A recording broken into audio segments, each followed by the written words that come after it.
আমার ভাইরা বন্ধুরা, যুবক শাস্তি যেগুলা রয়েছে, আল্লাহর নবী রহমতের নবী বলেন 3 ধরনের শাস্তি রয়েছে সুদখোরের জন্য। 1 নম্বর শাস্তি হলো কামা ইয়াকুবুল্লাযী ইয়াতাখাব্বাতুহু শাইতানু মিনাল মাস। সংক্ষেপে বলি, কারণ বিষয় দুইটা, একটা হলো সুদ আর একটা আবার ব্যবসা। ব্যবসা নিয়েও কিছু কথা বলতে হবে। 1 নম্বর সুদখোরের শাস্তি হলো কিয়ামতের ময়দানে সে জিনে ধরা রোগীর মতো উঠব। জিনে ধরা রোগী যেমন মাতাল হয়ে থাকে, হাসরের ময়দানে মানুষগুলি সুদখোরদেরকে দেখবে এরা মাতাল হয়ে গেছে। মাতাল কারণ দুনিয়ার জমিনও সে সুদের টাকা তুলবার লাগি মাতাল হয়ে যাইতো। সুদখোরের চোখে কোনোদিন রক্ত থাকে না, সুদখোরের অন্তরে কোনো মায়া থাকে না, সুদখোরের অন্তরে কোনো দরদ থাকে না। আল্লাহ পাক তার অন্তরকে শক্ত বানায় দেয়, সুদখোরের কলিজা শক্ত হয়ে যায়, চোখে তার রক্ত থাকে না, মাতাল হয়ে যায়। টাইম মতো টাকা তোলার জন্য সে পাগল হয়ে যায়। দুনিয়ার জমিনে সুদের টাকা, হারাম টাকা তোলার জন্য যেই রকম হালত হইতো, হাসরের ময়দানে আল্লাহ পাক হাসরবাসীর সামনে সুদখোরকে এইভাবে উঠাইব, মাতলামি করব, ডানে একবার ফরব, বামে একবার ফরব।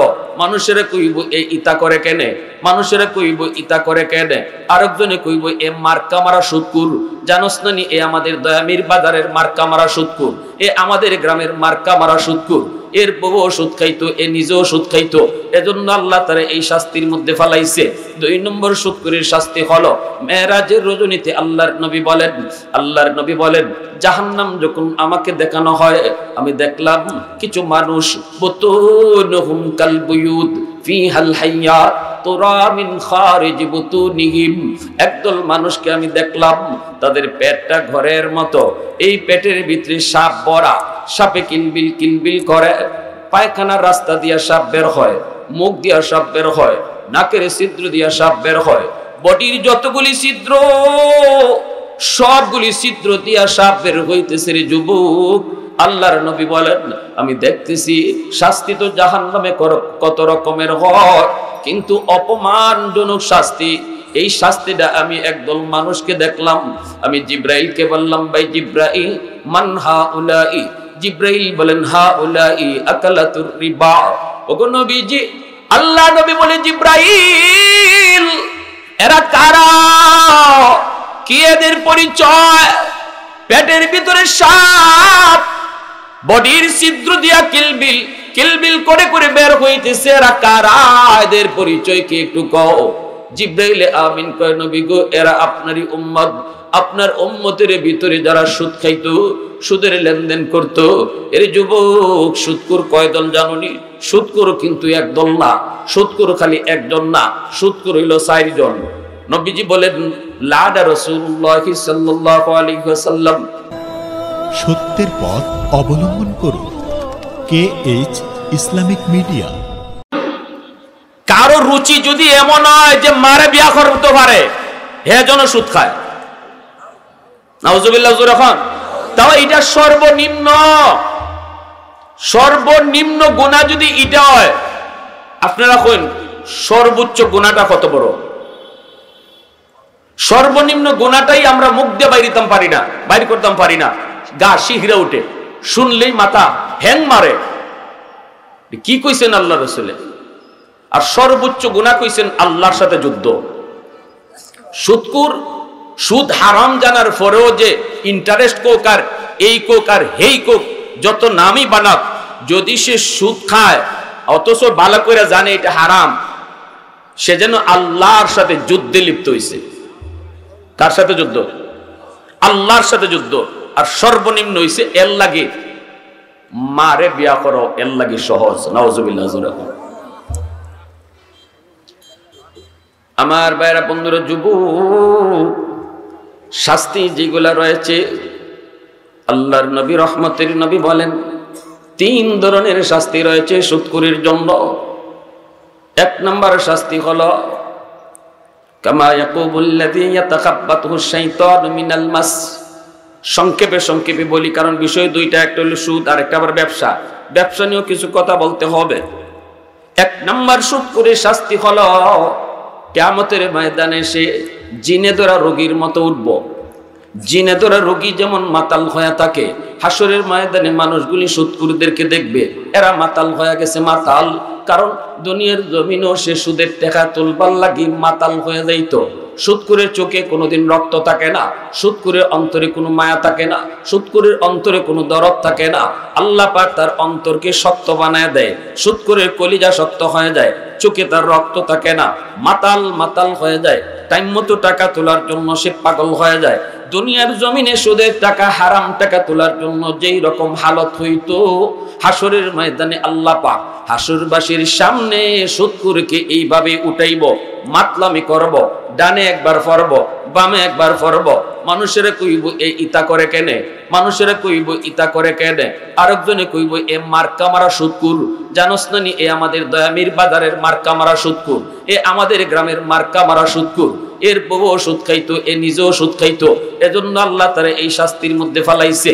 2 নম্বর সুদখোরের শাস্তি হলো মেরাজের রজনীতে আল্লাহর নবী বলেন জাহান্নাম যখন আমাকে দেখানো হয়, আমি দেখলাম কিছু মানুষ বুতুনহুম কালবুয়ুত ফিহাল হাইয়াত তুরা মিন খারিজ বুতুনিহিম, একদল মানুষকে আমি দেখলাম তাদের পেটটা ঘরের মতো, এই পেটের ভিতরে সাপ ভরা, সাপে কিলবিল কিলবিল করে, পায়খানার রাস্তা দিয়া সাপ বের হয়, মুখ দিয়া সাপ বের হয়, নাকের ছিদ্র দিয়া সাপ বের হয়, বডির যতগুলি ছিদ্র সবগুলি ছিদ্র দিয়া সাপ বের হইতেছে রে যুবক।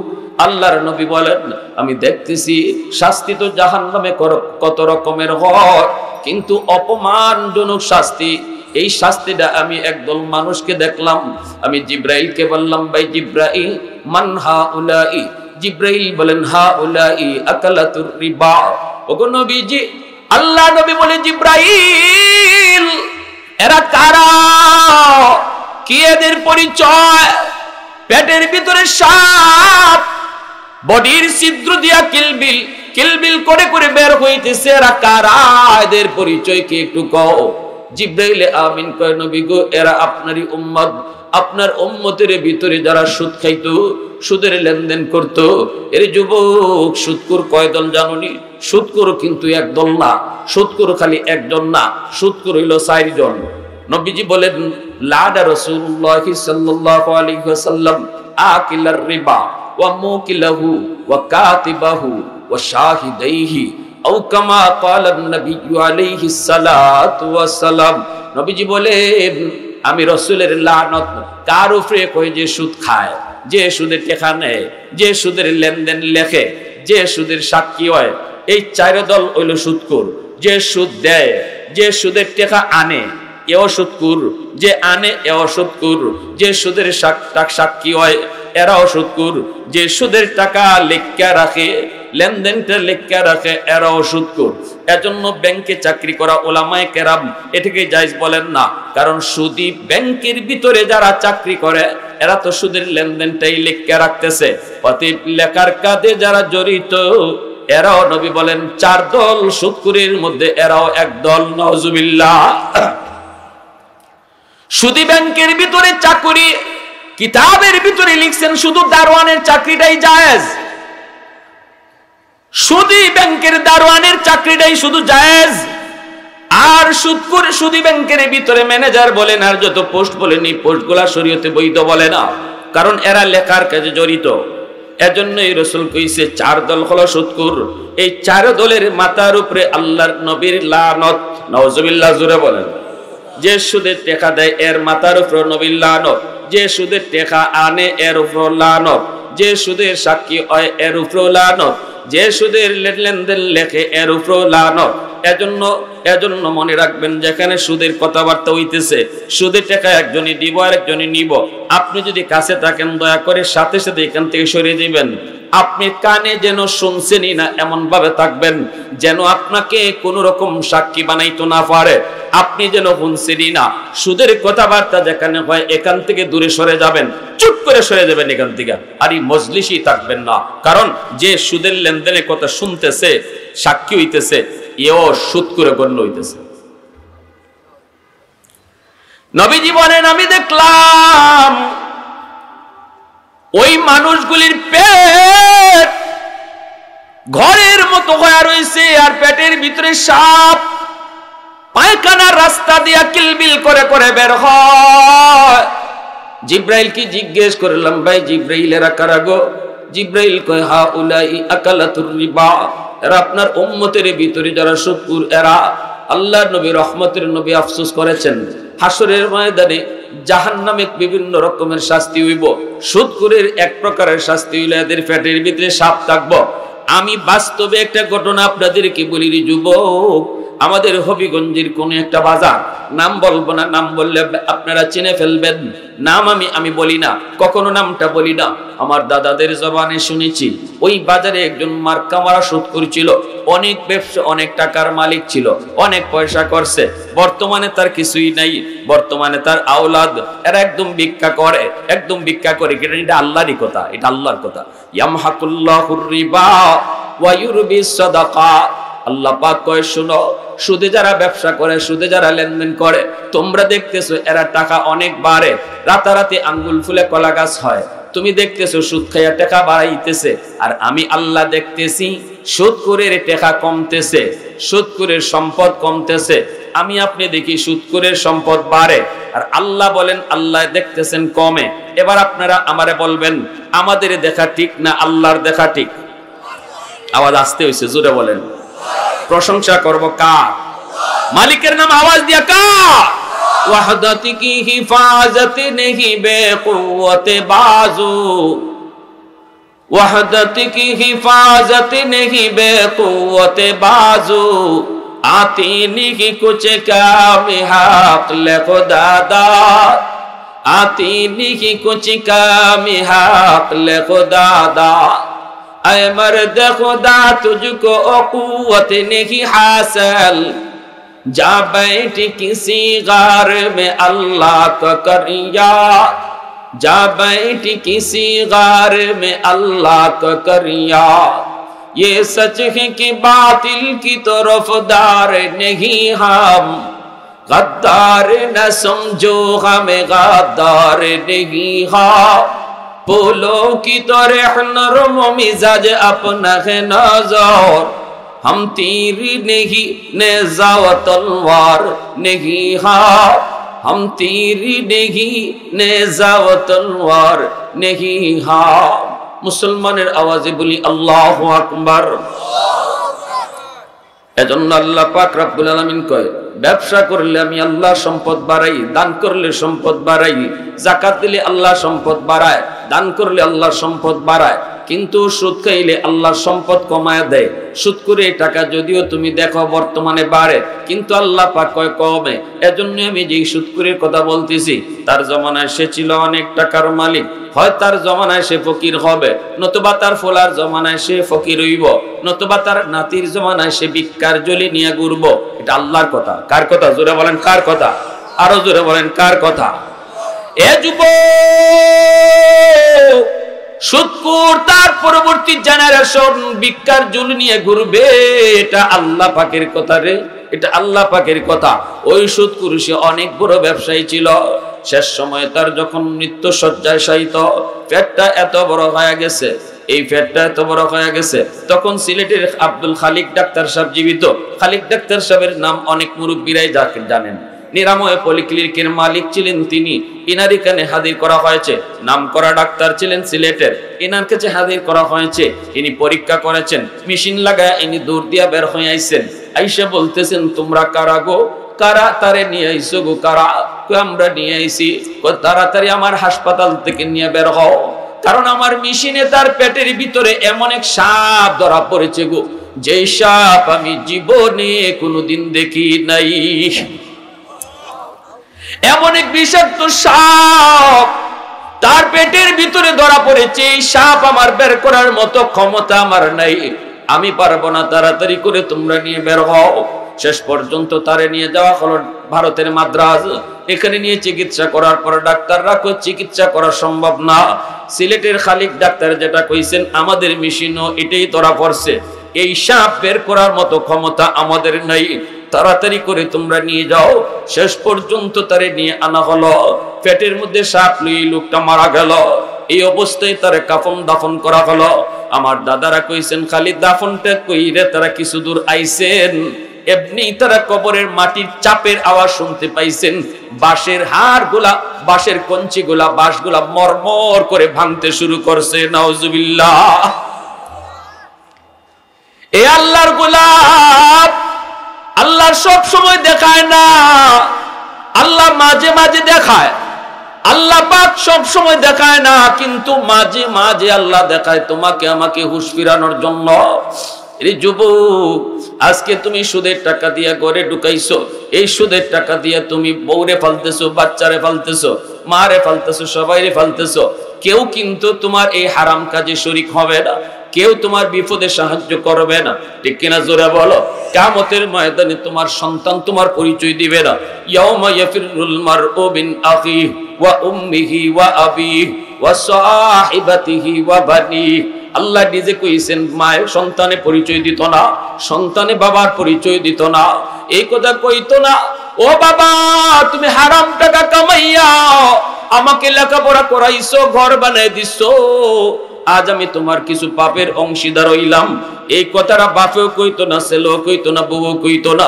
সুদখোর কত বড় কত বড় কত বড় আহমক, কত বড় আহমক হারামখোর, যারা হারাম কামাই করে। এই হারাম টাকা দিয়া সে ঘর বানাইছে, এই ঘরের মধ্যে সে কিন্তু একা থাকে না, একটা রুমের মধ্যে সে থাকে, আরো 5টা রুমের মধ্যে তার মা থাকে, ভাই থাকে, বোন থাকে, আত্মীয় স্বজন কতজন থাকে। কিন্তু মালিক হাসরের ময়দানে হারাম টাকা দিয়ে যে এই ঘরটা বানানো হলো গো, এই পুরা ঘরের হিসাব নিব একজনের কাছ থেকে। বাকি যারা ছিল তারা ফাও ফাও থাকছে, তাদের হিসাব দেওয়া লাগবে না, হিসাব দিবে যে হারাম টাকা দিয়ে ঘর বানাইছে সে। পাতিল ভরা চাউল, এক পাতিল ভাত রান্না করা হলো, সুদের টাকা ঘরে ঢুকাইয়া ওই হারাম টাকা দিয়া যদি আমি চাউল কিনে আনলাম, ওই চাউল দিয়ে এক পাতিল ভাত রান্না করা হলো। পাতিলের পুরা ভাত কিন্তু সুদ করে একা খায় না, সবাই খায়, 10 জনে খায়। কিন্তু আল্লাহ পাক 10 জনের কাছ থেকে পুরা পাতিলের হিসাব নিবেন না, হিসাব দেবে পুরা পাতিলের একজনে। 9 জনে খাইছে ফাও ফাও। এত বড় জিনিস একটু যদি নিজে নিজে ভাবি, খাইব সবে, বুক করব সবে, কিন্তু হিসাব দিতে হবে আমাকে, শাস্তি নিতে হবে শুধু আমাকে একা। এটা জানার পরেও যে হারাম টাকা ঘরে ঢুকাইয়া ঘর বানায় 10 জনে খাওয়ায়, এর মতো বুকা আল্লাহর জমিনে আর কেউ আসেনি? আওয়াজ দেখো, আসেনি? ছোট ভাই মাদ্রাসাত পড়ে, দয়ামির মাদ্রাসা, বড় ভাই সুদের ব্যবসা করে। ছোট ভাই বুঝাইতেছে, ভাই এই কামো যাইও না ভাই, ভাই বাদ দিলাও ভাই, অনেক হইছে, তওবা করে বাদ দেও। কারণ সুদকুর যদি সুদ খাওয়া অবস্থায় মারা যায় তাইলে চিরস্থায়ী জাহান্নামী হয়ে যায়, কোনোদিন মুক্তি পাবে না তওবা করে যদি মাফ না চায়। ভাই মাফ করে, ভাই তুমি এটার থেকে বাদ দিয়ে দাও, বাদ দিয়ে দাও।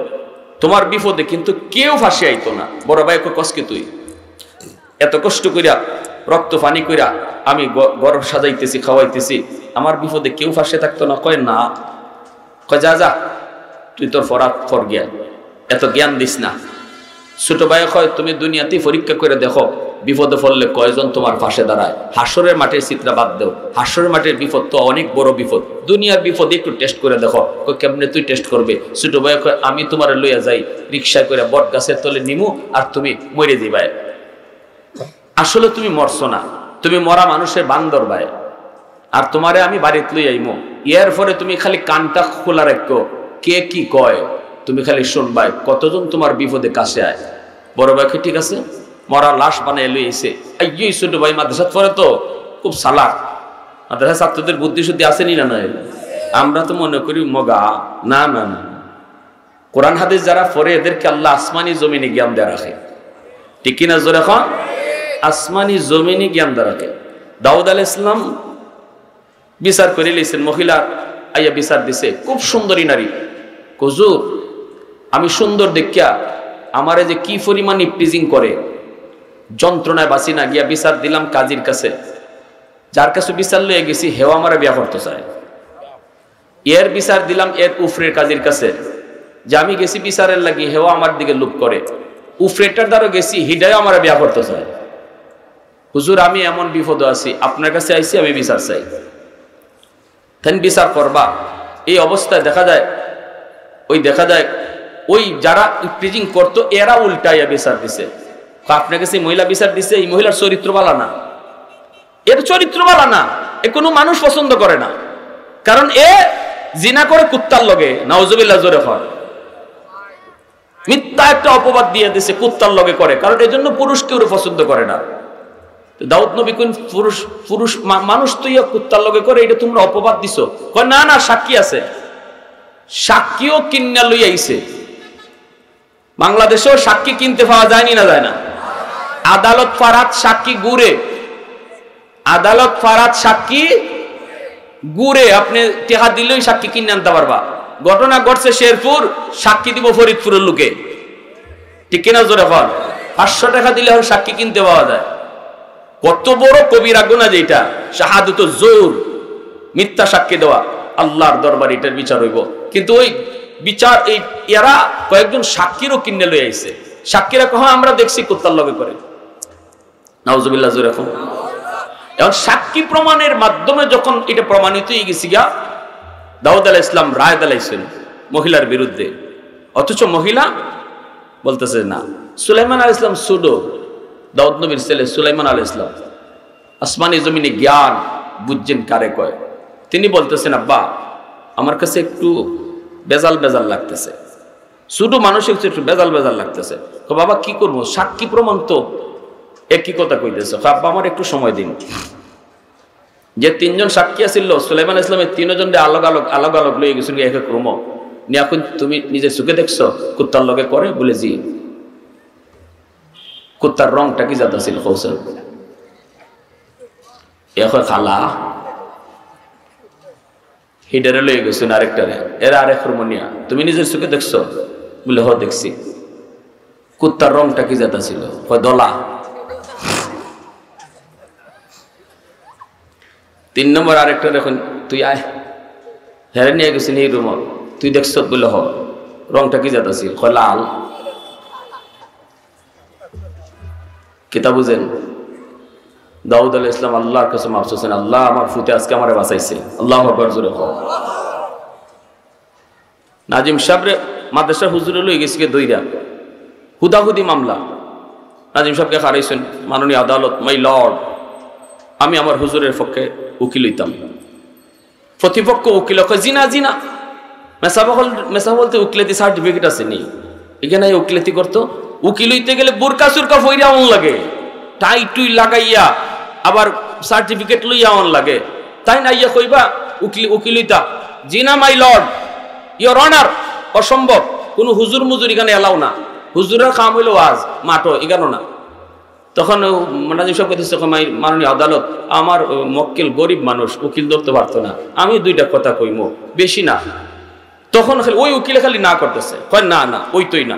আমার ডর লাগে মাননীয় আদালত, কারণ হুজুররা কত যে জানে, কোন সময় কথা কইতে কইতে আপকা বাপ মার কথা কইব না কবরের কথা কইব, আমারও ওখান দাইব আপনারও ওখান দাইব, দিব দিল নরম কইরা, এরপরে আপনি মামলা রায় দিলাইবা হুজুরের পক্ষে। অতএব হুজুররা যে কত কথা জানে, কোন দিকে কথা নিয়ে দেব ঠিক নাই, আমি এটাতে রাজি না। তারপরও মাননীয় আদালতে কয় না, তারপরেও বোঝা দরকার কি করা যায়, ওনার তো উকিল নাই, একটু সুযোগ তো দেওয়া দরকার। ওই উকিলে যখন বুঝতেছে আদালতে মনে হয় তার অনুমতি দিয়া লাইব, এমনি ওই উকিলে কইতেছে কয়তে ঠিক আছে, বুঝা যায় আপনি বাপসাবে, আপনি তারা অনুমতি দিয়া লাইবেন উকিলাতি করার, তাহলে আমি আপনার সাথে একমত হইতাম। আমি শুধু হুজুরে কয়েকটা কথা জিগাইমো, আর উনি শুধু হ্যাঁ অথবা না কইয়া জবাব দিব, লম্বা ওয়াজ করতে পারতো না। এই কোর্টও যদি ওয়াজ শুরু করে তে কিন্তু স্যার আপনিও শেষ আমিও শেষ, কান্দাকাটির বাইশ শুরু হইব। দরকার নাই, হ্যাঁ অথবা না কইয়া ওনারা ছাইরে দিতে হইব। তেমনি নাজিম সাহেব কয় মাননীয় আদালত, উনি যে কইছে খালি হ্যাঁ অথবা না কইয়া আমারে এখানে আটকাই দিত, এমনও তো কথা আছে যে কথা হাও কন যায় না, নাও কন যায় না। এমনি উকিল কয় জি না, দুনিয়াতে এমন কোনো কথাই নেই, হ্যাঁ অথবা না কইয়া জবাব দেওয়া যায় না, এমন কোনো কথাই নেই। নাজিম সাহেব কইতে আমি একটা কথা কই, আপনি হ্যাঁ অথবা না কইয়া জবাব দিলাইন। কয় কন কন। নাজিম সাহেব কয় তাইলে আপনি কন, আপনার বাপে যে আগে জুতা চুরি করতো মসজিদ থেকে, এই অভ্যাসটা এখনো আসেনি না নাই? বুঝছেন হুজুরের কথাটা হয়েছে কিতা, ভালো করে বুঝছেন। আপনার বাপে যে মসজিদ থেকে আগে জুতা চুরি করতো, এই অভ্যাসটা এখনো আছে না নাই? এখন যদি কয় আছে, তে আগেও জুতা চুর, এখনো জুতা চুর। আর যদি কয় নাই, তাহলে এখন জুতা চুরি করে না, আগে চুরি ঠিকই করতো। কথাটা বুঝছেন? এখন উকিল হিসাবে ফাড়াবাস চিনেন আপনারা? ফাড়াবাস, ফাড়াবাসের সিফাত করে ক্যাকে ক্যাকে করতেছে। কি উকিল সাহেব? হ্যাঁ তোমার না কয়ে জবাব দেন আদালতে। মানে আদালতে কি উকিল সাহেব? হ্যাঁ না কোন মুখ মেলাইতে পারে না, আড়াইতেও পারে না। এমনি উকিল কয় মাননীয় আদালত মাফ চাই, জীবনে আর হুজুর গো পিছনে কম চাইতাম না। আমার বুঝ হয়ে গেছি এরা যে কিতা মাথা লইয়া চলে। তো এজন্য বলতেছিলাম আমার ভাইয়েরা বন্ধুরা, এজন্য আল্লাহ পাক আসমানি জ্ঞান দেয়া রাখছে। উলামায়ে কেরামের মাথায় আসমানি জ্ঞান আছে, ঠিক কিনা? জোরে বলেন। কোন কথার দিকে কোন কথা গেছি? ভাই ভাইয়ের কথা। ওই যে দয়ামীরের ছাত্র তখন আব্বা ভাই তো মরে গেছে। বাপে কয় বাজান এখন কেমনি কি করা? বাপেও কান্দে, বউ কান্দে, বাতিজাও কান্দে। এই অবস্থায় মাদ্রাসার ছাত্র কয় আব্বা কান্দো না, আমি জিন হুজুরের কাছ থেকে আই। হুজুরের কাছে দৌড়ে আইসে, আয়া কয় হুজুর একটা ফু দেন। মনে হয় বাইরের কোনো দম টমাটকে রইছে। হুজুরের কাছে কি যাইব, হে নিজেই জিন হুজুর, সব তো হেউই বানাইছে। দৌড়ে আইসে, আয়া কয় আব্বা হুজুর একটা ফু শিখাইয়া দিছে, এই ফুটা যদি বাইরে ফু দেই তাহলে বাইরে দম ফিরে আইব।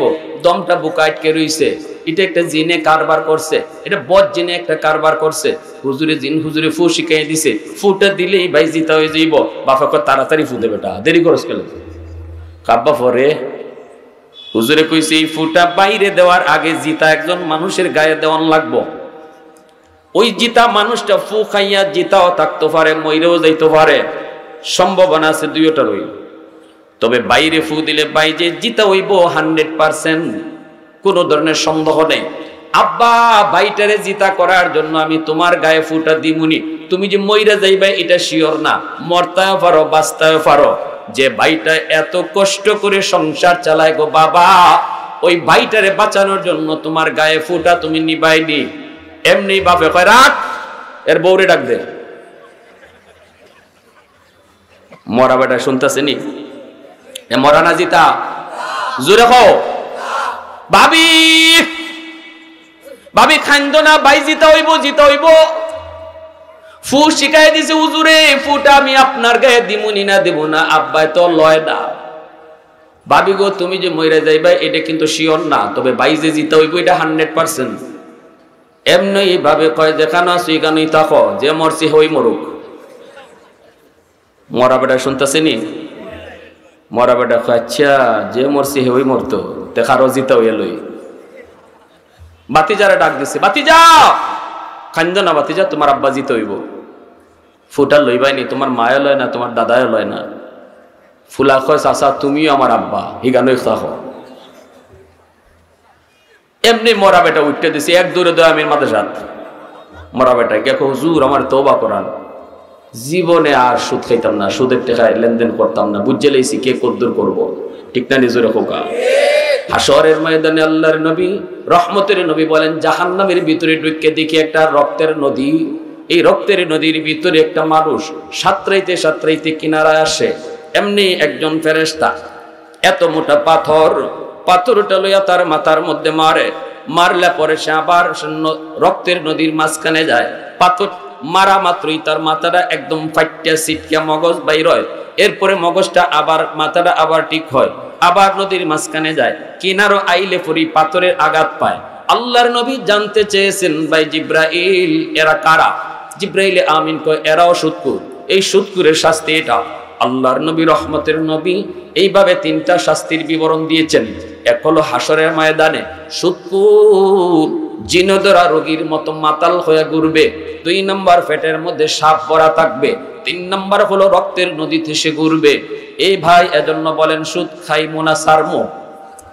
সুদ খাওয়া হালাল না হারাম? সুদ ইসলামে নেই, ইসলামে ব্যবসা আছে। সুদ খাবো না ব্যবসা করব? সুদ খাবো না ব্যবসা করব?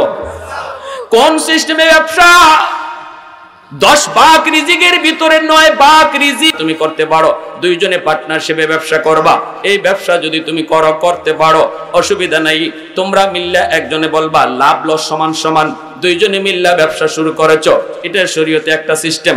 আরেকটা হলো মুদারাবা, এখানে হলো একজনের টাকা আরেকজনের শ্রম, একজনের টাকা একজনের পুঁজি আরেকজনের শ্রম, যে শ্রম দিব সে শুধু শ্রম দিব, আরেকজনের টাকা দিল, দুইজনে মিল্লা ব্যবসা করলো, লাভ তারা ভাগাভাগি করে নিল।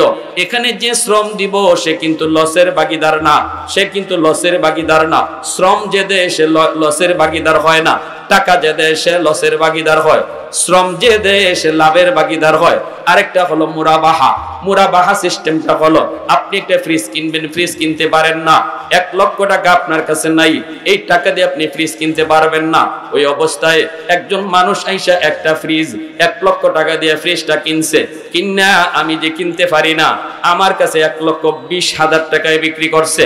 ফ্রিজটা 1,20,000 টাকায় বিক্রি কইরা বলতেছে তুমি তো একসাথে দিতে পারতাই না, অতএব তুমি কিস্তিতে 1,20,000 টাকা আমারে দিও, 1,20,000 টাকা কিস্তিতে তুমি পরিশোধ কইরো। এটা হলো ব্যবসার ভিতরে মুরাবাহা। এই 3 সিস্টেমে তুমি ব্যবসা করো।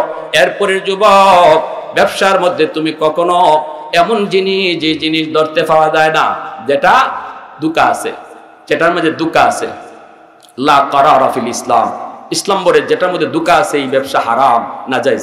যেমন আকাশে উড়তেছে কবুতর, কই যে আমার 10টা কবুতর আছে, এই কবুতরটা তোমার কাছে বিক্রি করলাম, হারাম।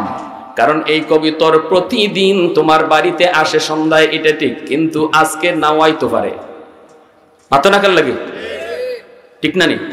এজন্য ব্যবসা শরীয়তে ব্যবসা কয় কবুতর আগে ধরো, ধরে নিজের কবজায় আনো, এরপরে বেচো, তাহলে দোকান নাই। পুকুরের মধ্যে মাছ, এই মাছ দেখায় যদি কেউ বিক্রি করে, পুকুরে আমার অনেক মাছ আছে, এই যে মাছে ওয়া দেয়, এটা মাছের ওয়া না কাঁকড়ার ওয়া, এটার কোন হিসাব আছে? এটা দেখে তুমি মাছে মাছ না দেখে তুমি কিনছো, শরীয়তে জায়েজ না, লা কারারা ফিল ইসলাম, এটার ভিতরে দুকা আছে। মাছ তুমি যেমন ধারণা করছিলা এমন নাও পাইতে পারো, পরে কিন্তু কিলাকিলি আসেনি না নাই? জোরে মাতো। শরীয়তে এমন কোন কাম করে না যেই কামে কিলাকিলি আছে, সাফ সাফ কয়। উলানের মধ্যে দুধ, উলানটা একবার ফাইটে রইছে গায়ের, উলান ও দুধ রেখে বেচা হারাম। কার লাগি? এটা কি দুধে বর্ষে না ফুরায়, নাকি ফুরা আছে না নি? ফুরা অর্থ হইতে পারে, টিউমার অর্থ হইতে পারে। এটা যদি হয় তাহলে তো দুধ পাইতো না, এটার মধ্যে দুকা আছে, ঠিক কিনা জোরে কর। অতএব শরীয়ত বলে দুধ যদি বেসন লাগে, দুধ আগে নিজে দহন করো, নিজের হাতে কবজা টানো, তারপরে বেসো। পুকুরের মাছ আগে মারো, মাইটা উফরে তুলো, দেখাইয়া এই পরিমাণ মাছ দেখিয়া বেসো, শরীয়তে যাই আছে, ঠিক কিনা জোরে কর। এর মধ্যে বরকত দিবে কে? বরকত দিব কে? হালাল ব্যবসা ছোট হোক, হালাল ব্যবসা কম হোক, বরকত দিবে 9 ভাগ কে? এটা আল্লাহর কথা, আল্লাহ 9 ভাগ বরকত বাড়াইয়া দিবে। আরে হাদিসে রাসূল বলেন মান গাশশানা ফালাইসা মিন্না, যে দুকা দেয় এ আমার উম্মত না। কিছু মানুষ আছে দেখবা, আমার ভাই দোকানদার হলে কেন আসো নাকি, ফল বেচে ফসাটা নিচে রাখে, বালাটা উপরে রাখে। জি শেষ।